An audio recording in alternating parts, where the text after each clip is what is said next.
Welcome to a special edition of Transit Unplugged. I'm Paul Comfort, your host, and this is our 2-year anniversary program.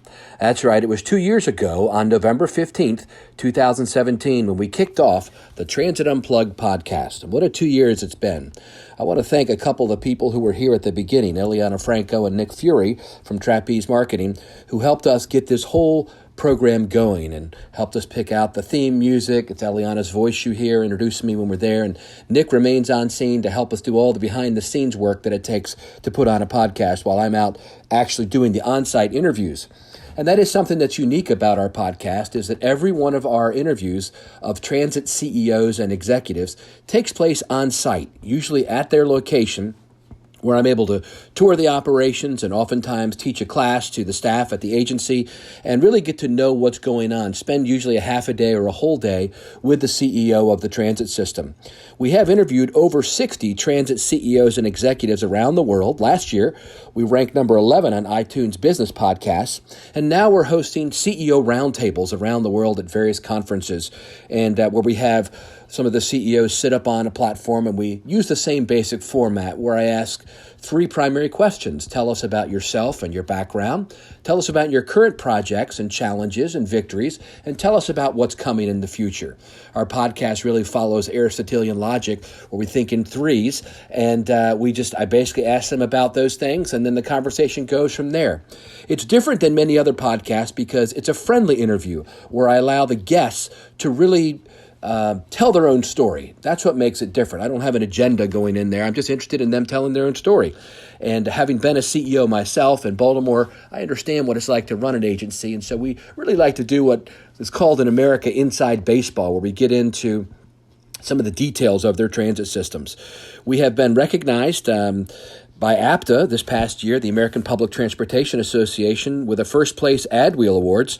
And we also do a once a quarter innovation show where we focus on some new special innovation for our transit world.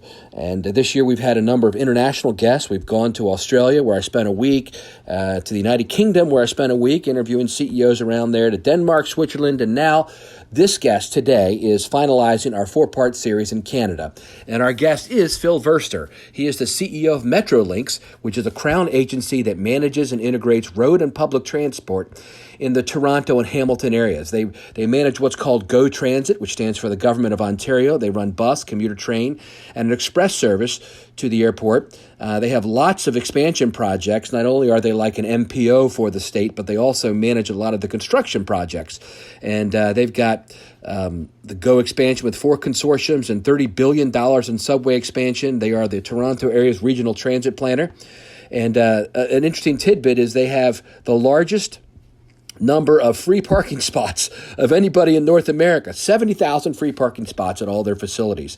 They operate 60 million train trips and 17 million bus trips a year. Phil Verster has a plan to make Metrolinx into more of like a business agency where the employees and stakeholders understand the customer's lifetime value, and customers receive more value when they use the system, and the burden to the taxpayers is reduced, and he keeps safety as his number one priority. Phil has a unique leadership style there where he's really running an efficient agency. They even brought in real customer-centric changes, such as a new concept that when the commuter train passengers end their day, they can order their groceries online, and when they get back to the train station, they'll be in a refrigerated locker for them to pick up. Really cool innovations like that he's leading. I think you'll really enjoy this podcast interview as we celebrate 2 years of Transit Unplugged with a very special guest, Phil Verster, CEO of Metrolinx.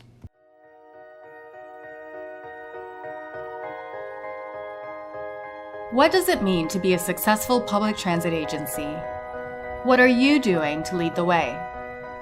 It's time to learn from the top transit professionals in North America.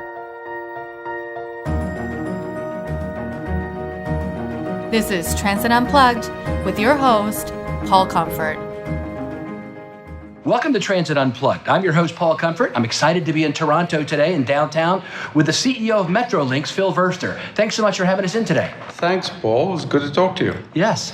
In our whirlwind tour today, we were able to ride some of your system and come in on the train system, the GO system. We got to tour some of your operations. Tell us about your system itself. It's a fascinating system, and the approach that you're the planning organization for this whole Ontario province. Tell us kind of how it all works.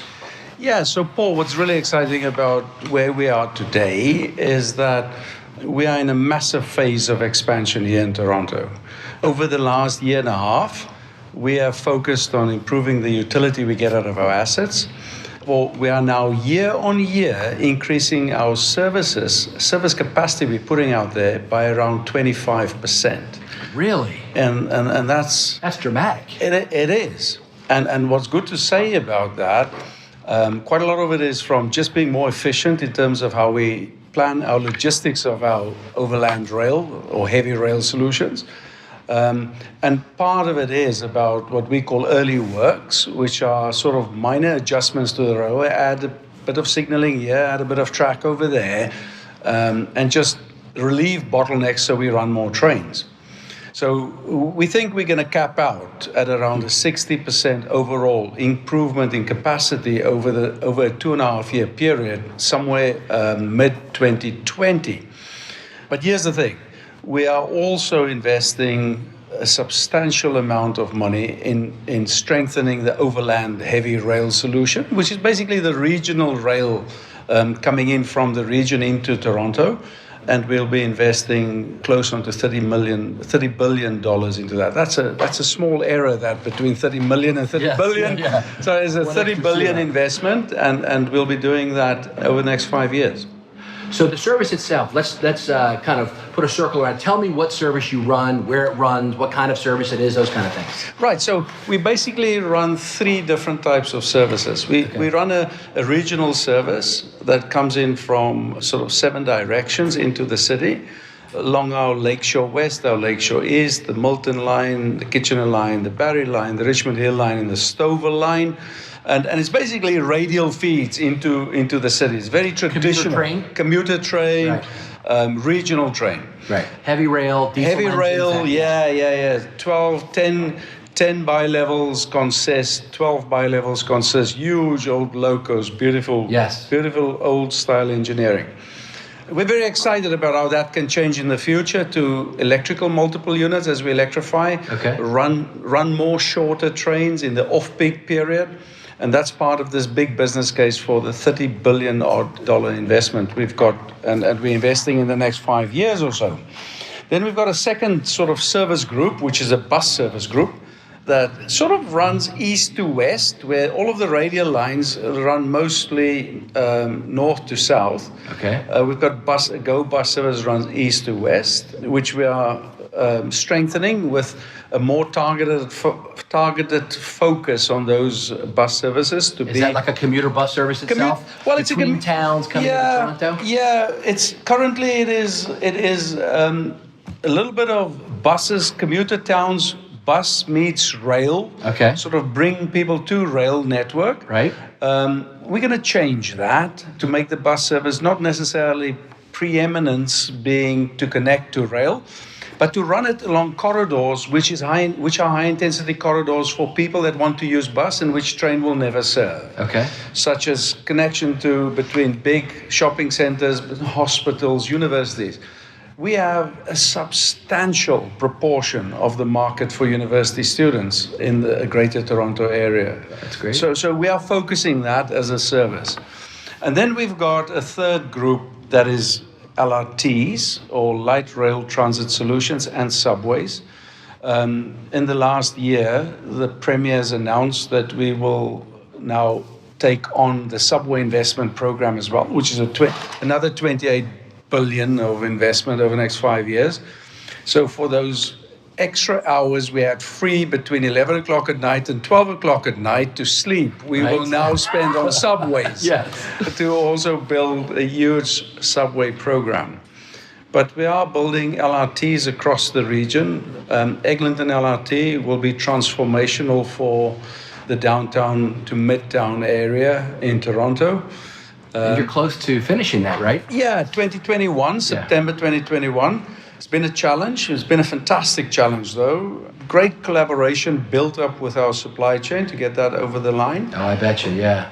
And we now have Hamilton and Her Ontario in the final stages of a bidding cycle. And the really key one we awarded last year was Finch LRT, which will transform the northwest part of the city as well. So those are the three big categories, and we work closely with colleagues that are in the municipal transit authorities, such as TTC and Mississauga My Way and Viva Next up in York, in order to actually run services on a day-to-day basis.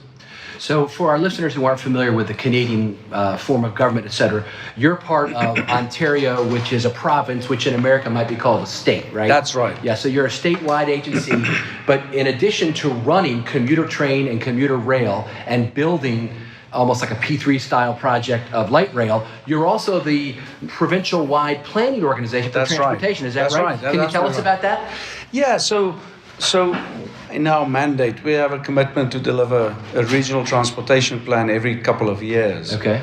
I myself, I'm a hardcore engineer and operator, and I think planners are interesting people, but planners need to be really clear in their plans so that we can get on and build stuff. And so there you go, man after my own heart. Get it done. So there's a healthy degree of innovation that we need to unlock in our planning process. I'm not always convinced transit planning is as innovative as it can be. Transit planning is sometimes very much along the lines of what people are familiar with and what has been done before. And I think there are huge opportunities for us to be more innovative with planning. And we've done something recently with our subway, the subways we've inherited from the TTC, to come up with more innovative solutions rather than stick to traditional formulas. That's no reflection on the TTC or on planners in general. It's just, I have this sense that in transit, we sometimes err on the side of the known rather than on the side of the innovative. And so that's just a personal thing. So your question is right, though. We do the planning in the province, and we continuously up the game on that. So tell me how that people are familiar with Toronto Transit Commission. Our buddy Andy Byford was there for a long time. Andy's a good friend. And now you've got Rick there. But tell us about how you interact with TTC so they can kind of understand that interlink. If you look at the multiple levels at which we interact, I mean, Rick and Andy before him, Rick now, firstly at the CEO level, we are all close colleagues, and what is so powerful here in Toronto is transit investment has been falling behind the demand for so long. All of us that are involved in transit want the same thing. Yes. And basically that same thing is we want to move more people, we want to create more customer satisfaction, and to be honest, we just want ridership to go up and the revenue that accrues to transit to go up as well. We work closely we've got 11 agencies. While we're at the provincial level, at the municipal level, we have 11 transit agencies that we collaborate with. Like HSR. I was just there yesterday with Debbie. That's right. Yes. And so our colleagues in Hamilton is a good example. And what we do with them is we work through how to implement Presto, which is our fare management card that allows people to travel on any of the transit solutions they have, and to transfer and get fare discounts when they transfer between fare zones of the different municipalities. We can do more. Let me be clear, Paul. We can do a lot more on fare integration. I don't think we've got the right formula yet for setting fares and integrating fares across the region, but we are all energized around that, and we will get to a good outcome on that. But we work together on our projects. It's impossible for me to build even my overland heavy rail solutions in Toronto without collaboration of the City of Toronto, the City of Mississauga, City of York. Just think about it. Building an LRT down in Hamilton or Ontario, just cannot be done without collaboration with the cities. Right. And what binds us and brings us together is that common focus on what transit can do economically for the region.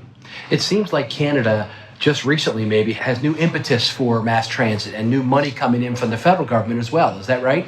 I think that's definitely right. Yeah. I think what is behind this awareness of what transit can do is an increased understanding of the economic benefits of transit. I'll give you a very good example. Our regional rail expansion, and we've done a transit benefits only analysis, of which, if you look at the transit benefits, about 85% of that bucket of transit benefits are basically journey time savings from people traveling by public transit and not being stuck in traffic. The benefits that accrues from a transit investment is $2.60 for every single dollar spent in transit. Wow. On our RAR expansion. So it's a nearly 3-to-1 return that you get on your investment. That's good economics. It's good economics. Yeah. And on top of that, that's just the economic benefits. If you look at the financial hard cash, my implementation of this regional transit solution for us, just at the GO level, which is the regional level, will take us from an organization currently with a subsidy of around 36% for my services to a break-even business. I wanted to talk to you about that makes transit profitable. Yes. And that's huge. So tell us about that. Matt Llewellyn, your spokesman today, was telling me that your goal is to kind of be almost self-sufficient in a sense that way, where your fare box recovery and the other innovative things you're doing will help you so you won't need as much investment. Is that right? Absolutely. Tell me about that, what your vision is and how you're making that happen, because that's very innovative. Yeah, so sometimes break-even and profitable businesses are seen as businesses that really succeed to price it right. The more expensive you price it, the better your chances of breaking even. That's obviously a fallacy because there's a return curve and you need to figure out what's the ideal right level to set the price at. Right. And so I actually think a break-even business or a profitable business has got partly to do with pricing. Obviously, you've got to price it right, but it's got to do with customer satisfaction. It's got to do with good reputation. It's got to do with service. You've got to figure out what is the right service model. And service models doesn't always mean just what do you just give in terms of a transit company, but is what do you expose your customer to? For example, we're investing in advertising and what we call non-fare revenue sources significantly. And the uptake of that is huge. I've got a recent campaign, and this may sound silly to your listeners, but it's actually quite important, to name stations. I've got big organizations that want their brand and their name associated with some of my stations. And if they're willing to pay for the privilege for it, I'm willing to take their money from them. Yes. And that's one way. Reduce the public subsidy, Exactly. Right? Yeah. Exactly. What about the food thing you're doing? Tell me about that, because that's a way you're helping your customers with customer satisfaction, but also maybe a way to make a little money, right? Yeah, so we've worked very closely with one of our biggest supermarket chains over here, and we now have same day order fulfillment, whereby if someone during the day, before I think it's something like 10 o'clock in the morning, place a internet-based order with Loblaws, which is the chain, grocery store chain. They can pick up their groceries at their home station from a refrigerated container that is located there, where they can just get their groceries on their way home. Is there somebody in there, or is it in lockers where they would pick it up? It's in lockers with an automated lock-coded lock release. Yes. And it's coming back to what is your value offer that you make to a customer that has a time precious view of the world. Yes, these are commuters who've taken your train in a half hour to an hour, worked all day, come in. They don't want to go to the grocery store, right? They'd like to pick up their groceries right there. If that saves them 45 minutes, that's 45 minutes more with family. How did you come up with that idea? I mean, that's fascinating. Yeah, I saw that a couple of years ago in South Korea, of all places. Oh, okay. And it's interesting how when you travel the world, you pick these ideas and it helps. helps. But then more, in terms of our ridership and fare revenue, traditionally our railway was built on these radial feeds into the city. Okay. And I want to stimulate short distance journeys out of the city and between nodes or stations out on the city. So I've come up with a fare solution, which is where we take our base fare and reduce the base fare from $4.70 to $3.70. And we've thought about that very carefully because there's a payback period of where the increased ridership from a lower fare pays for the lost fare, the lost dollar, by reducing the fare from $4.70 to $3.70. And I think the point here for us, Paul, is we're going at this we have basically turned what is an agency into a business. And I think that's actually an important mindset shift. Transit is not just the public service, it's a business. And if you want to give the best public service and reduce the burden on taxpayers most, you as the custodian of and the management of an agency, you've got to run it as a business. You've got to make good business decisions because in the end, that's what's going to reduce the burden on taxpayers. I'll give you one more example. Okay, great. In the past, we used to build stations. And stations can cost between 40 and 240 million, depending on where you build it. And we've made a distinct change about a year ago where we said, no. We're going to work with developers because we build these stations and people build a development right next to the station and benefit from the transit investment that we have made.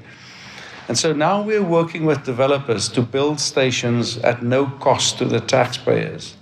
We've already concluded 2 deals like that, which has already banked us more than $250 million of benefit, which taxpayers don't have to pay for. We've got 9 other stations that are being developed with developers, jointly with developers, which would have a $1.5 billion benefit for the province over the next 10 years. Now, $1.5 billion may not sound like much when you think of all of these big numbers associated with transit, but that's money that doesn't come out of a taxpayer's pocket anymore, and that's therefore great to do. And I think these are the types of business things that are really important. I bet you're a popular man up here, especially with the politicians. They don't have to give you as much money, right? Well, popularity with politicians is always a difficult thing, isn't it? You would know. I was an elected official. Yeah, I know what that's about. You would know. So tell me about yourself, though, your background. You got a fascinating approach to transit, being in business, and you came from Scotland. You and I were just talking about that, where you worked there for a while, ScotRail, right? Yeah. Over in Britain, and how there's a much more entrepreneurial view of transit in Great Britain, I think, than we have here. Tell me about your background, how you ended up here. Yeah, I spent about probably more than half my career in the private sector, and therefore I'm not necessarily sort of of the same sort of experience base as people that have traditionally been in public sector roles. And that doesn't mean it's either good or bad, it just means it's different. Right. What was interesting about the role in Scotland, which was very innovative, in Scotland, I was the CEO of an organization, a joint venture of 2 organizations, a public sector infrastructure management organization and a private sector customer-facing front-end service organization, all running ScotRail as an operation. And that is sort of typical in Europe because the infrastructure are utilized by many transit operators, so it's a monopolistic asset in a sense. That's called Network Rail, right? That's called Network Rail. Right. So part of Network Rail reported into me as part of the joint venture, and then part of Abellio, which is a spin-off of the Dutch Railways as a private sector company, reporting to me, and we made the two work together in a joint venture. Now, what's novel about that type of structure in the European legislative and regulatory framework for railways is that it's not often done like that. But what's indisputable is that when you have a franchise, and therefore, as in the UK, with revenue risk transfer to a private sector entity, you are on the sharp end of understanding how important revenue is and customer ridership numbers are. Absolutely. And if you want to make profit, you have to entice riders onto your railway. And this has been transformational over the last 15 to 20 years, since 1995, when the UK privatized its railways. And that where the customer service end was privatized and was allowed to bid for franchises based on revenue return projections, and therefore make money by having more riders through a franchise that you buy for a fixed period of time. And I think that type of thinking is really necessary in North America, because what it does is it just changes your perspective on the importance of the customer, the importance of customer satisfaction, the importance of enticing and holding on to customers, and the value of a customer. So in our organization now, we are focusing on not so much always focusing on how to increase ridership, but what is the value of every customer? What is the net present value of securing a 19-year-old today through a fair offer that's going to entice them to stay with us through their career till they retire at 76 or whatever date they decide. What is the value of customer acquisition and keeping that customer all into the future? Wow, Phil, that's really entrepreneurial. And when you start to think like that, then you have a different approach to what your marketing strategy is and what your marketing spend is, and just how you approach your communities that you want to shift. That's wonderful. What a great approach. And how long were you at ScotRail? 2 years. Okay. And what did you do before that? Before that, I, for 4 years, managed London North East, which is all of the railways infrastructure from London up to Edinburgh, which is sort of all of the eastern side of the United Kingdom, which is sort of a quarter, I think, of the UK's railway. And before that, I was Deputy CEO of Irish Rail in the southern part of Ireland. Okay. And before that in London, and ran for 4 years with Andy Byford, worked through London South Eastern Rail. And we turned that around from a loss-making enterprise into a profitable enterprise. And then you both end up in Canada. Yeah. It's a small world, isn't it? It is, yeah. That's great. Let's turn our eyes forward now for your agency. You've told us a little bit about what your planning function and all, but you've got a bunch of big projects right on the horizon. Tell me about how you're implementing this business-friendly approach toward transit and a business approach toward transit. How are you implementing that in the next 3 to 5 years here? Yeah, that's a great question. Our biggest and most urgent challenge is to take our recently awarded 3 transit projects, which is classic Downtown Relief Line South, which would now be the Ontario line, which is a longer version, twice as long as the old idea of Downtown Relief Line South, the Scarborough extension, as well as the Young North subway extension of Line 1, to take those 3 projects and to put them on a different footing, to put them on a footing that will make them good projects for the market to bid on, and at the same time get these projects to be deliverable within the scheduled time as well as within budget. And then there's a 4th subway project we've been awarded by the government, and that is the Eglinton West extension. So you this afternoon going to go to Eglinton Crosstown. Okay. And then as you're at Mount Dennis, young Matt here will point you towards where Eglinton West extension would go, which is into the Etobicoke area. So those 4 projects need to be given a huge push, a huge momentum to get them off the ground. In a sense, if ever there's a commercial essential decision to be made, or many of them, it is about how you proceed with these projects. How do we procure them?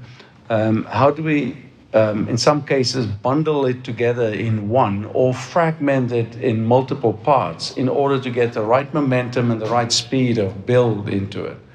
And I'm a very practical person.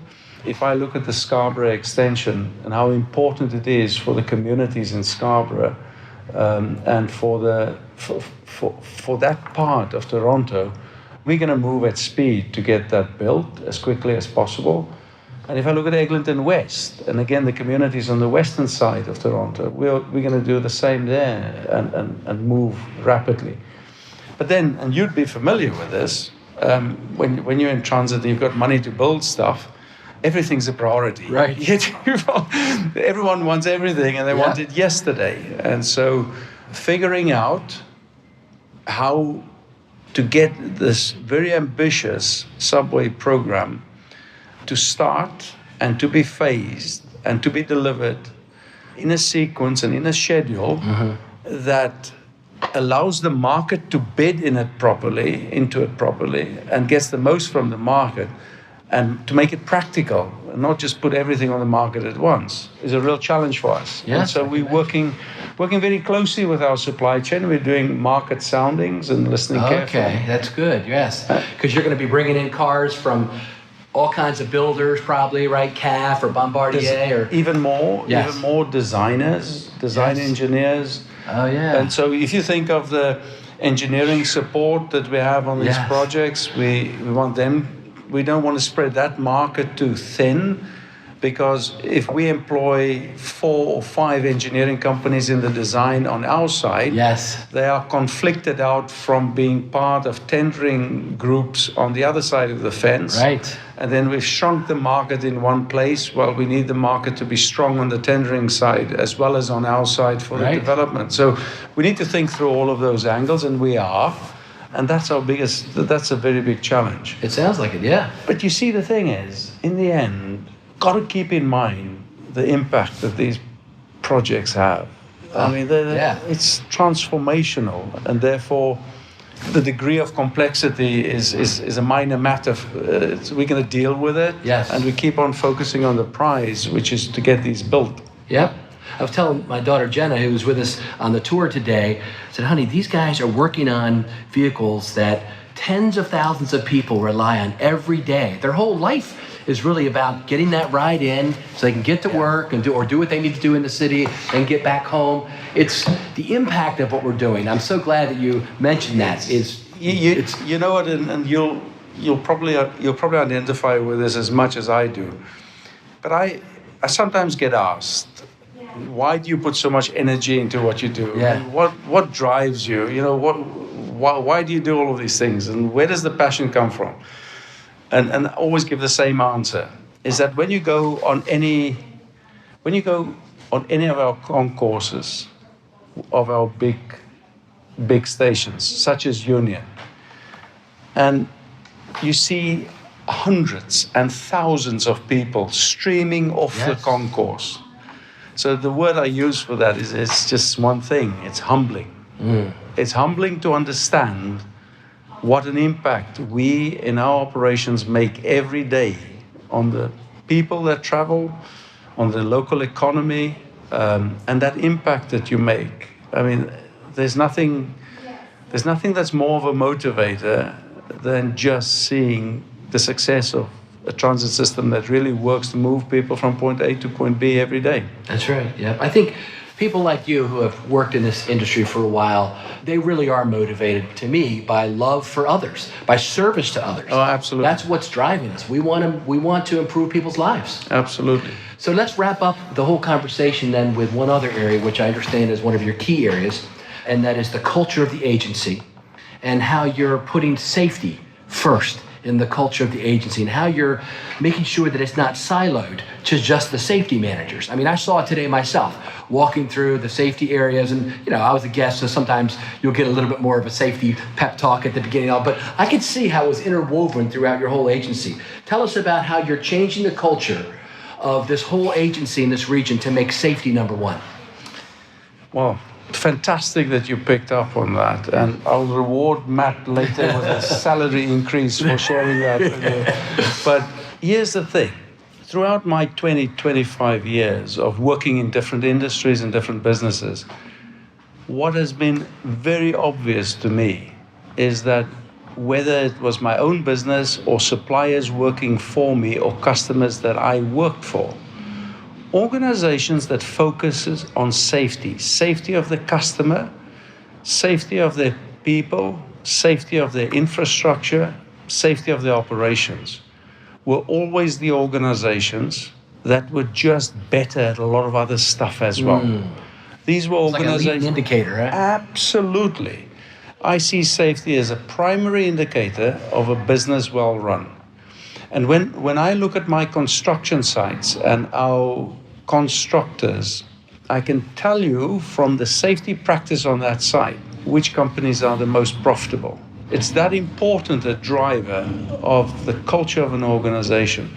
And I don't want to say anything about other organizations, but I just want to say I very often see safety being listed as important very much as a lip service or a genuine awareness that safety is really crucial, but without it being made part of the DNA and the fabric of an organization.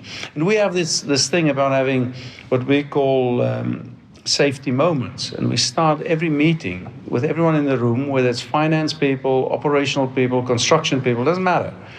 Marketing people, HR people. We start a meeting with a safety moment where you talk about your own personal safety experiences. Because safety is not about work.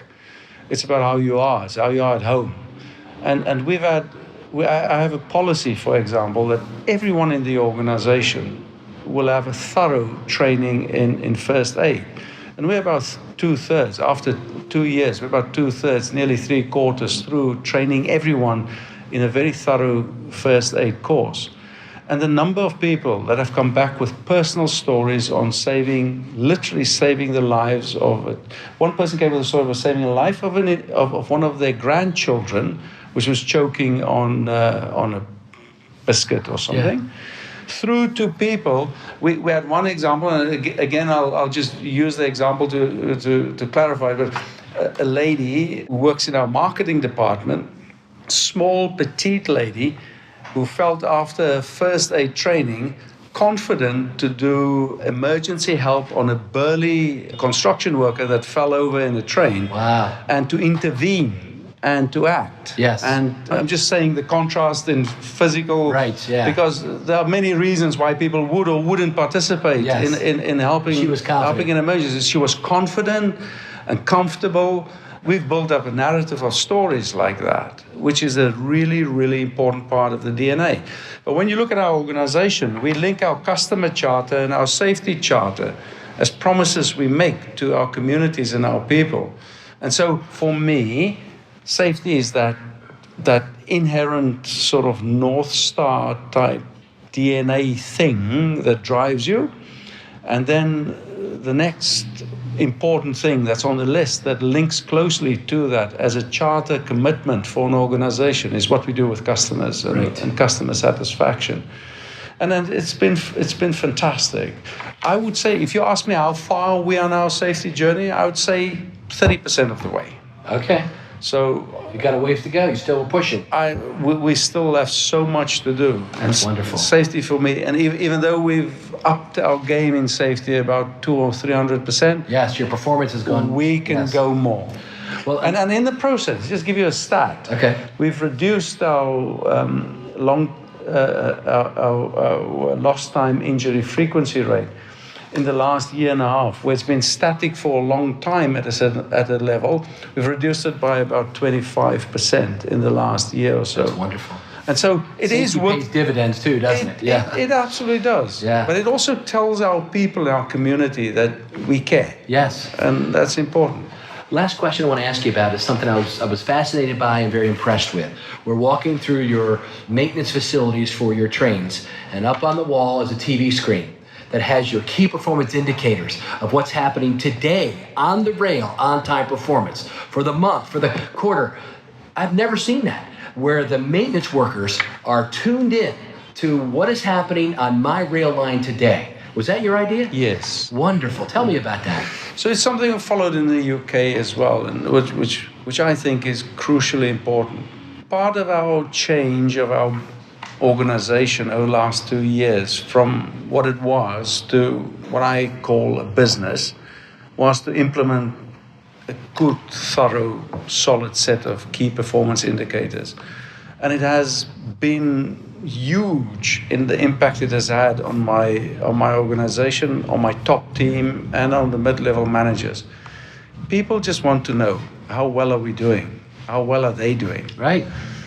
But the most important thing of those KPIs that we've implemented like that, which is then very visible in the organization, is everyone in my organization affects, even the HR people, even the finance people, affects customer satisfaction in some shape or form, whether it's through whatever decision they make, and creating that awareness, whether it's with a KPI screen in the maintenance workshops, or whether it's through a good review of what we're delivering in information technology solutions, or in finance, or in HR. If HR recruits people and get them in position in 75 days, the organization is a less better place than if they recruit them in 70 days. And if they understand that if they recruit them in 65 days, we as an organization are going to be even better in our customer satisfaction, then everyone can link what they do to the outcomes of the business. And I think that alignment, which is not always easy to achieve, is a really important thing to chase. And keeping those numbers in front of people is a way to help that happen, right? Yeah, and helping people to understand that if some of those KPIs are red and we're missing target, it's not the end of the world. It just means we're missing the target. Right. And it just means we can now go and figure out new ways to go back and try and hit the target. So it's interesting. In the beginning, when you do stuff like this, people think red on a KPI means failure, and it doesn't. Red is one of the best indicators you've got because it's telling you to focus on something that you can change. What a great way to wrap it up. Phil, this whole Ontario area is very well served by you. I can see this in your role here, and it's an honor to speak with you today on Transit Unplugged. Well, it's an honor for me to talk to you. Yes, thank you. Best wishes as you continue to grow this transit network into the best it can be. Thank you very much. Thank you. You've been listening to Transit Unplugged, powered by Trapeze Group. To stay up to date, subscribe on iTunes or Google Play, or join the conversation at transitunplugged.com. Thanks.